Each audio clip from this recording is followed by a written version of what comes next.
परिचय। अंकिता, जैसा कि हम पहले भी चर्चा कर चुके हैं कि जनन सभी जीवों की वह क्षमता है जिसमें एक जीव लगभग अपने समान गुणों वाले एक छोटे से जीव को जन्म देता है। हाँ माधुरी, तथा वह प्रक्रिया जिसमें नर और मादा युग्मक गैमीट के संलयन के पश्चात एक नई जीव की उत्पत्ति होती है, लैंगिक जनन कहलाती है। तो आओ इस पाठ में हम जनन के बारे में विस्तार से चर्चा करें। उद्देश्य। इस पाठ के अंत में आप निम्न करने में सक्षम हो जाएंगे: लैंगिक जनन को परिभाषित करना, मानव में लैंगिक जनन को समझना, यौवनारंभ को समझना, किशोरावस्था में होने वाले परिवर्तनों को पहचानना, नर जनन अंगों को पहचानना, मादा जनन अंगों को पहचानना, मानव में जनन प्रक्रिया को समझना, ऋतुस्राव रजोधर्म को समझना, मानव में लैंगिक जनन। मनुष्य एक लिंगी या एकालिंगाश्रयी होते हैं। दो लिंग निश्चित बाह्य अकार्यकी लक्षणों, जिन्हें द्वितीयक लैंगिक गुण कहते हैं, उसमें भी भिन्न होते हैं। इसे लैंगिक द्विरूपता कहते हैं। मानव में जनन अंग नर में वृषण और मादा में अंडाशय यौवनारंभ की प्राप्ति के पश्चात कार्य करना प्रारंभ कर देते हैं। यौवनारंभ या लैंगिक परिपक्वता। किशोरावस्था के दौरान यानी समय में यौवनारंभ लैंगिक परिपक्वता की वो अवधि है जिसमें जनन अंग सक्रिय हो जाते हैं। मानव नरों में लैंगिक परिपक्वता 13-14 वर्ष की आयु में, जबकि मादाओं में 10-12 वर्ष की आयु में प्रारंभ हो जाती है।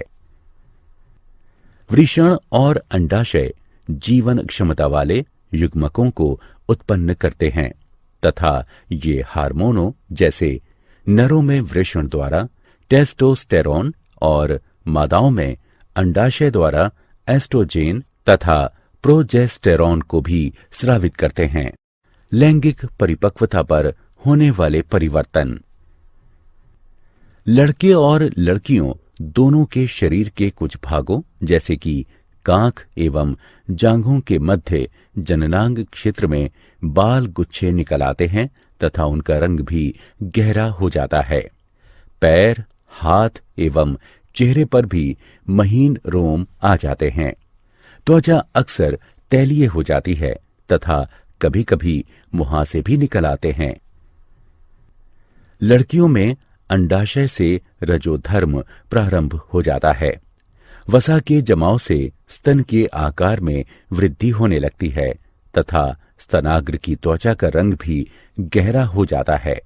हड्डियों तथा शरीर की लंबाई में वृद्धि होने लगती है तथा द्वितीयक जनन अंग जैसे फैलोपियन नलिका, गर्भाशय आदि परिपक्व होने लगते हैं।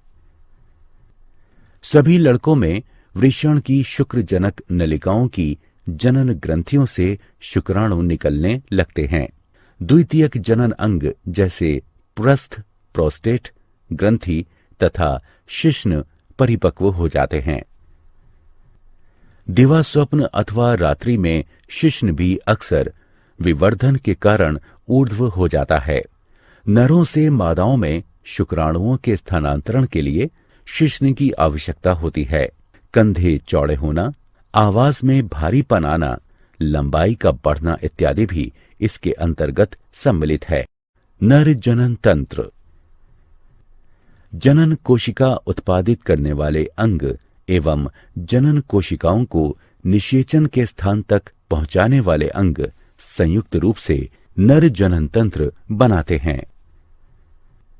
मानव नर जनन अंग है वृषण, अधिवृषण, शुक्रवाहक, मूत्रमार्ग, शिश्न, शुक्राशय ग्रंथियां, पुरस्थ यानी प्रोस्टेट ग्रंथि और काउपर ग्रंथियां नर जनन ग्रंथियां हैं।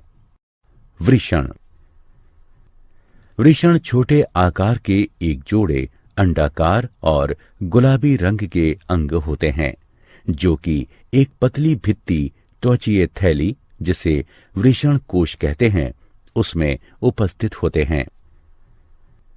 वृषण कोश ताप नियामक के रूप में कार्य करते हैं, जो कि साधारण शुक्र जनन के लिए वृषण का ताप शरीर के ताप से 1 से 3 डिग्री सेल्सियस तक कम रखते हैं, क्योंकि अधिक शारीरिक ताप वृषण के शुक्राणुओं का निर्माण करने वाले ऊतकों को मृत कर सकते हैं।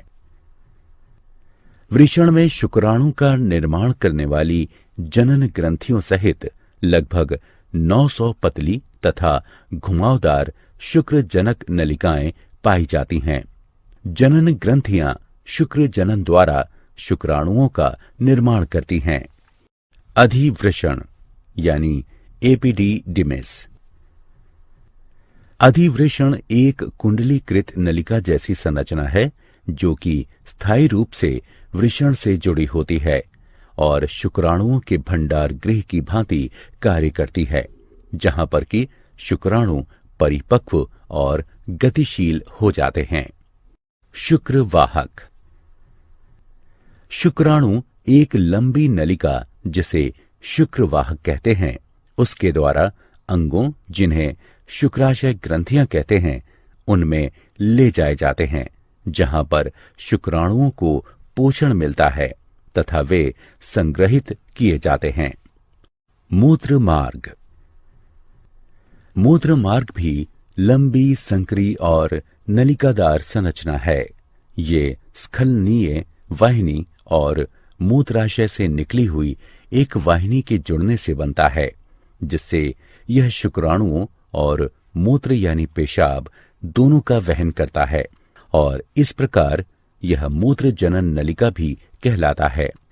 मूत्र मार्ग पुरुष के शिश्न के माध्यम से गुजरता हुआ बाहर की ओर एक छिद्र के रूप में खुलता है। शिश्न। शिश्न पुरुष का बाह्य जनन अंग बनाता है। यह एक बेलनाकार ऊर्ध्व मोटी पेशीय भित्तियों युक्त मैथुन अंग है।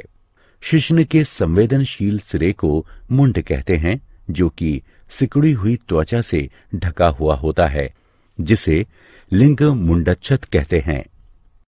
नर जनन ग्रंथियां। नर में 3 प्रकार की जनन ग्रंथियां पाई जाती हैं। शुक्राशय ग्रंथियां, पुरस्थ यानी प्रोस्टेट ग्रंथियां और काउपर ग्रंथियां। शुक्राशय ग्रंथियां एक जोड़ी पतली भित्ति युक्त पेशीय लंबी पुट्टियां यानी सैक होती हैं, जो कि शुक्राणुओं के पोषण के लिए तरल स्रावित करती हैं। पुरुस्थ यानी प्रोस्टेट ग्रंथि एक एकाकी, दीर्घाकार तथा पलिरूपित ग्रंथि है, जो कि मूत्राशय के बिल्कुल नीचे स्थित होती है। यह तरल स्रावित करती है, जो कि मूत्र मार्ग में मुक्त किया जाता है। काउपर ग्रंथियां एक जोड़ी सफेद मटर के बीज के आकार की ग्रंथियां हैं, जो कि शिश्न के आधार पर उपस्थित होती हैं। यह क्षारीय वीर्य का स्रावण करती हैं, जो कि मूत्र की अम्लता को उदासीन करता है तथा शुक्राणुओं को सक्रिय करता है और शुक्राणुओं को पोषण प्रदान करता है। शुक्राणु। पुरुष शुक्राणु अति सूक्ष्म, गतिशील और कशाभीय युग्मक होता है। यह शीर्ष, मध्यखंड और एक कंपनशील पूंछ का बना होता है। यह अंडाणु के साथ संलयित होता है और जनक जीन को संतति तक पहुंचाता है। मादा जनन तंत्र। मादा जनन कोशिकाएं या अंड अंडाशयों में बनते हैं तथा कुछ हार्मोनों के निर्माण के लिए भी उत्तरदायी होते हैं। मादा मानव के जनन अंग हैं अंडाशय, अंडवाहिनी नलिकाएं, गर्भाशय, योनि, मादा जनन ग्रंथियां जैसे बार्थोलिन ग्रंथियां और स्तन। अंडाशय। अंडाशय मादाओं का प्राथमिक जनन अंग है। यह एक जोड़ा छोटे आकार की बादाम की आकृति वाली और सफेद रंग की संरचनाएं होती हैं, जो कि उदर के श्रोणि में उपस्थित होती हैं। आंतरिक रूप से प्रत्येक अंडाशय बहुत संख्या में अपरिपक्व प्राथमिक या अंडाशय पुटक के साथ होते हैं। अंडाशय अंडजनन यानी उजेनेसिस के द्वारा जनन कोशिका में अंड बनाता है तथा एस्ट्रोजन तथा प्रोजेस्टेरॉन का स्रावण करता है। अंडवाहिनी नलिका। अंडवाहिनी नलिकाएं एक जोड़ी लंबी कशाभीय, पेशीय और नलिकादार संरचनाएं हैं, जो कि अंडाशय के निकट से लेकर गर्भाशय तक फैली हुई होती हैं। प्रत्येक अंडवाहिनी नलिका का बाहरी भाग अंडाशय के निकट स्थित होता है। इसमें एक चौड़ा छिद्र होता है जिसे ऑस्टियम कहते हैं और अंडाशय के द्वारा निकले हुए अंड को प्राप्त करने के लिए अंगुली सदृश प्रक्षेप होते हैं, जिन्हें झालर यानी फिम्बरी कहते हैं। गर्भाशय। गर्भाशय एक बड़ी पेशीय आकार की तथा नाशपाती सदृश संरचना है, जो मूत्राशय और मलाशय के बीच श्रोणि में उपस्थित होता है और अंतररोपण यानी इम्प्लांटेशन, अपरान्यास और गर्भ यानी फीटल के विकास के लिए उत्तरदायी होता है। इसका आंतरिक स्तर अत्यधिक संवहनीय और ग्रंथिल होता है तथा गर्भाशय ग्रीवा कहलाता है, जो कि योनि में खुलता है। योनि। योनि एक लंबी पेशीय नलिकादार संरचना है, जो कि गर्भाशय की ग्रीवा से पीछे तक फैली हुई होती है तथा योनि छिद्र द्वारा अंत में प्रकोष्ठ यानी वेस्टिबुले में खुलती है। मैथुन के दौरान जब वीर्य योनि में मुक्त होता है तो यह मैथुन यानी संयोजन गुहा की तरह कार्य करती है और शिशु के जन्म के दौरान शिशु इसमें से ही होकर गुजरता है, इसलिए यह जन्म गुहा की भांति भी कार्य करती है। मनुष्यों में लैंगिक जनन की प्रक्रिया। नर युग्मक या शुक्राणु अति सक्रिय तथा गतिशील होते हैं, जो गर्भाशय ग्रीवा के द्वारा गर्भाशय में गति करते हैं और अंडवाहिनी नलिकाओं में पहुंच जाते हैं। अंडवाहिनी नलिका में केवल एक शुक्राणु ही अंडाणु के साथ संलयन करके युग्मनज यानी जाइकोट बनाता है। इसे निषेचन कहते हैं। यह केवल अंडोत्सर्ग काल के दौरान शुक्राणु अंडवाहिनी नलिका में प्रवेश करने पर ही होता है। अंडवाहिनी नलिका में युग्मनज यानी जाइकोट का भ्रूणीय परिवर्तन यानी विकास तुरंत प्रारंभ हो जाता है तथा सगर्भता यानी गर्भावस्था शुरू हो जाती है, जबकि ऋतुस्राव यानी रजोधर्म बंद हो जाता है। भ्रूण गर्भाशय में पहुंचने के लिए नीचे चला जाता है। गर्भाशय की मोटी भीतरी परत में भ्रूण का अंतःस्थापित होना ही अंतरोपण कहलाता है।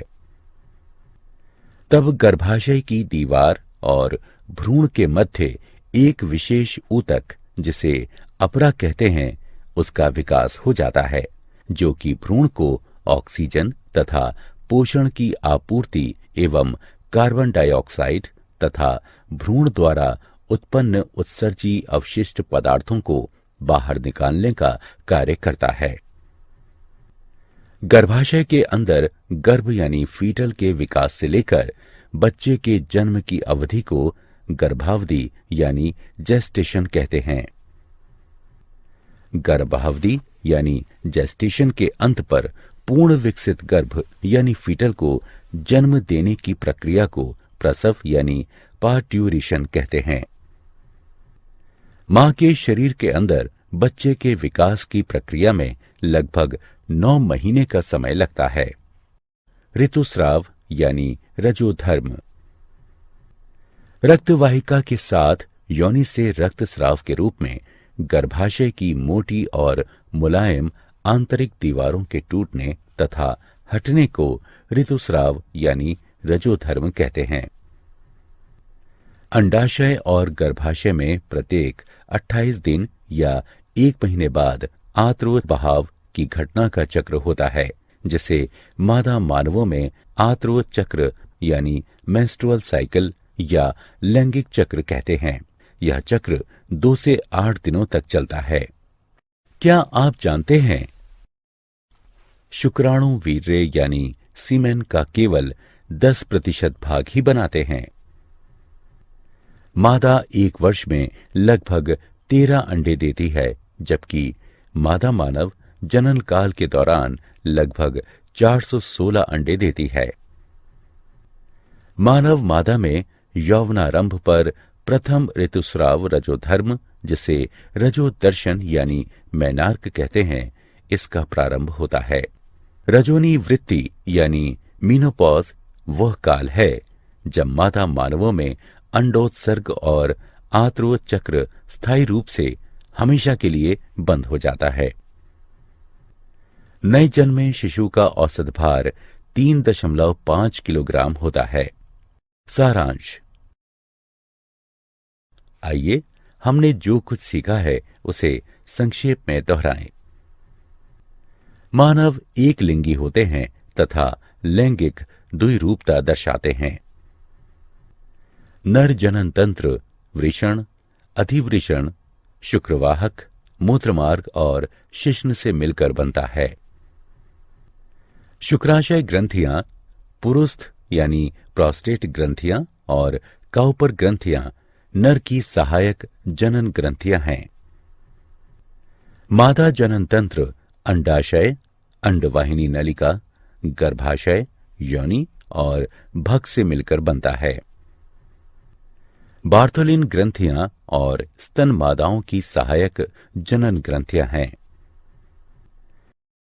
आर्तव चक्र के अंतर्गत अंडाशय में होने वाले चक्रीय परिवर्तन और जनन काल के दौरान मादा जनन क्षेत्र में होने वाले परिवर्तन सम्मिलित हैं। यह चक्र लगभग 1 माह में पूरा होता है। यह 4 प्रावस्थाओं पुटक प्रावस्था, अंडोत्सर्ग प्रावस्था, स्रावी प्रावस्था और आर्तव प्रावस्था से मिलकर बना होता है। यह यौवनारंभ पर प्रारंभ होता है और रजोनी वृत्ति यानी मीनोपॉज पर पूर्ण रूप से बंद हो जाता है। भ्रूणीय परिवर्तन के अंतर्गत घटनाओं की एक श्रृंखला होती है, जिसमें युग्मनज जाइकोट एक भ्रूण में बदल जाता है। इसके अंतर्गत प्रावस्थाएं जैसे युग्मक जनन यानी गैमीटोजेनेसिस, निषेचन, विदलन यानी क्लीवेज, अंतरोपण, अपरान्यास, गर्भावधि यानी जेस्टेशन, अंडजनन यानी उजेनेसिस और प्रसव यानी पार्ट्यूरेशन सम्मिलित होती हैं।